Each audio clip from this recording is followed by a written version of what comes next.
China latihan militer di dekat Kepulauan Riau, Indonesia langsung bentuk unit penyerang berkekuatan 110 kapal perang. Upaya Indonesia untuk menjaga kedaulatannya sungguh banyak rintangan. Negeri ini membutuhkan tambahan kapal perang. Pembangunan kapal perang terus dikebut oleh Indonesia. Setidaknya ada 2 fregat merah putih dan 6 unit FREMM siap memperkuat jajaran kapal perang Indonesia. Selain itu ada berbagai kapal perang Indonesia berjumlah 41 unit yang menjalani upgrade. Program upgrade kapal perang Indonesia ini dinamai R41. PT PAL menjadi lead integrator program R41 bersama beberapa galangan kapal dalam negeri Indonesia lainnya. Sampai saat ini PT PAL Indonesia telah berpengalaman di MRO bidang non-kapal, kapal non-kri maupun kri untuk kapal permukaan hingga kapal selam.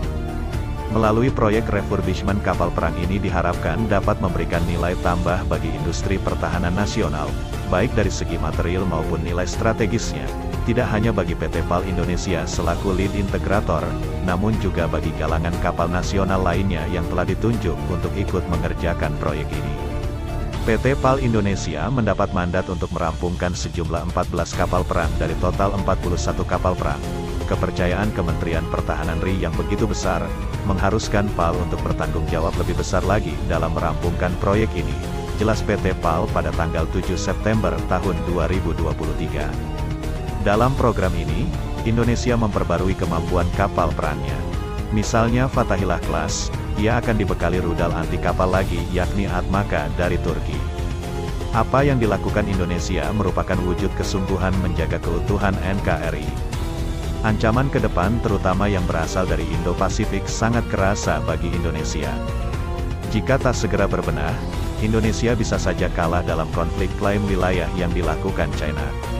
China memiliki Nindas Line yang mengklaim Natuna Utara milik Indonesia.